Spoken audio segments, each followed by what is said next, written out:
Hi everyone, today we are going to start time of supply GST. तो इसमें हमारे दो सेक्शंस होते हैं, first is goods, second is services.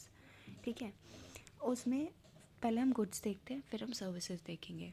सबसे पहले हमारा आता है फॉरवर्ड चार्ज में जो पे होना है, उसमें इनवॉइस दो केसेस आते हैं। इनवॉइस अगर टाइम फ्रेम में इशू हो चुका है तो टाइम ऑफ सप्लाई क्या होगी, date of issue of invoice.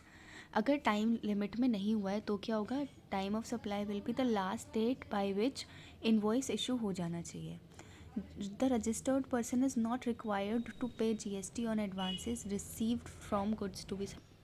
तो जीएसटी ऑन मतलब एडवांसेस जो रिसीव हुए हैं गुड्स के लिए, जो अभी सप्लाई नहीं हुए हैं गुड्स, उनके लिए जो एडवांसेस रिसीव हुए हैं वो रिक्वायर नहीं है पे करना उस पर जीएसटी।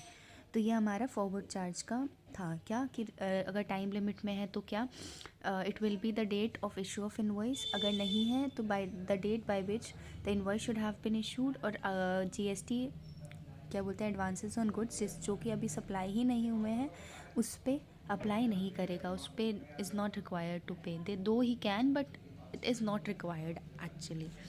देन हमारा आता है transaction taxable under reverse charge. तो इसमें क्या बोला, इसमें 3 डेट्स दे रखी हैं। एक, the date on which goods are received, जिस दिन पे गुड्स रिसीव हुए हैं रिवर्स चार्ज में, या डेट ऑफ पेमेंट, जब आपने पे करा है। जब आप पे करते हो ना तो पे करके जो रिवर्स चार्ज है वो गवर्नमेंट को पे करके साथ ही साथ आप एक्सपेंस ले लेते हो, सामने वाली पार्टी लायबल ही नहीं होती उस चीज़ के लिए। डेट ऑफ पेमेंट हो गई, date on which the goods are received, और 31st day from the day of issue of invoice by the supplier. Supplier जो इशू कर रहा है इनवॉइस उससे 31st डे, इनवॉइस डेट के 31st डे पे।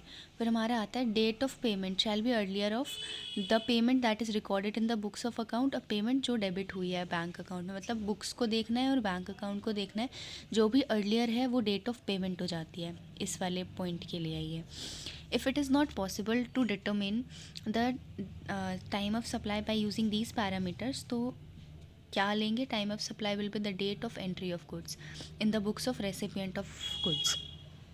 बुक रेसिपिएंट जो जिसको मिला है उसकी बुक्स में कौन सी डेट पे एंट्री हुई है उसको देखेंगे और वो हमारा टाइम ऑफ सप्लाई हो जाएगा। तो अभी तक हमने दो चीज़ें पढ़ी, फॉरवर्ड चार्ज और रिवर्स चार्ज।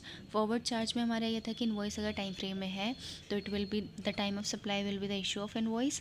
अगर टाइम फ्रेम में नहीं है तो last day by which invoice should have been issued, और the registered person is not required to pay GST on advances. उसके बाद रिवर्स चार्ज आता है। रिवर्स चार्ज में हमने क्या देखा, 3 डेट्स हैं, date of issue of invoice, उसके बाद date of payment. Date of payment कौन सा होगा, अर्लियर ऑफ द टू, जो हमारी बुक्स में है, बुक्स में रिकॉर्ड हो रखा है रेसिपिएंट की पेमेंट, या पेमेंट जो कि डेबिट हुई है रेसिपिएंट के बैंक अकाउंट से, तो डेट ऑफ पेमेंट हो गई जिस दिन बुक्स में गुड्स रिसीव हो रहे हैं। और इशू जो डेट ऑफ इनवॉइस है उससे 31st डे। फिर हमारा आता है time of supply of vouchers. तो if the supply is identifiable at the issue of voucher, तो वो डेट ऑफ वाउचर होता है। ठीक है, ये हमारा गुड्स और सर्विसेज दोनों के लिए है कि अगर सप्लाई आइडेंटिफाइबल है तो date of issue of voucher is the time of supply, अगर सप्लाई आइडेंटिफाइबल नहीं है तो date of redemption of voucher is the time of supply. फिर रेजिडुअल केसेस में periodical return has to be filed, the time of supply shall be the date on which return is to be filed. अगर periodical return जानी है तो time of supply होगा जब return file होगी। In other cases the time of supply shall be the date on which tax is paid. और एक और चीज़ है enhancement in value due to the delayed payment. तो इसमें क्या है कि time of supply in the case of addition in value by way of interest, जब भी आपका इंटरेस्ट लेट फीस पेनल्टी पे हो रहा है डिलेड पेमेंट के लिए, वो हमारा टाइम ऑफ सप्लाई होगा। अब इस टॉपिक में एक चीज़ बची है, फॉरवर्ड चार्ज और reverse charge in case of time of supply of services. तो उसमें दो केसेस हैं अगेन, अगर टाइम फ्रेम में हो गया है तो गुड्स में क्या था, गुड्स में था date of issue of invoice. इसमें क्या है, दो चीज़ें हैं, date of issue of invoice and date of receipt of payment. Payment अगर पहले रिसीव हो गई है एडवांस, मतलब इसका मतलब क्या हुआ कि सर्विसेज के केस में एडवांसेस पे भी जीएसटी लगता है।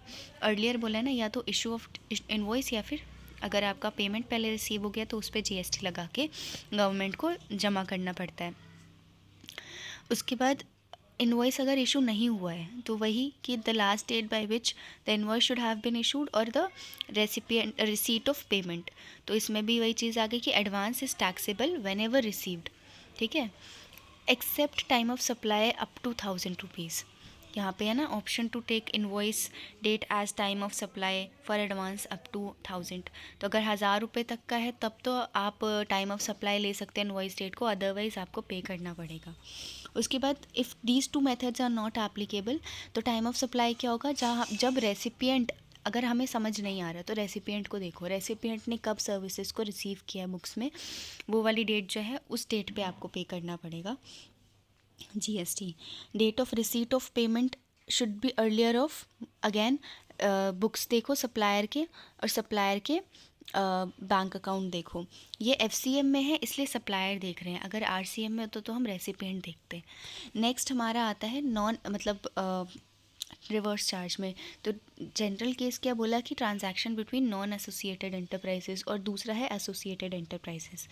तो नॉन एसोसिएटेड प्राइसेस में क्या बोला कि earlier of the following two date of payment जब हुई है, अगेन एडवांसेस का आ जाता है, और 61st day from the issue of invoice by the supplier. और अगेन डेट ऑफ पेमेंट क्या होगी, date of payment will be earlier of recipient का बुक में क्या है और रेसिपिएंट का बैंक अकाउंट में डेट ऑफ पेमेंट क्या है।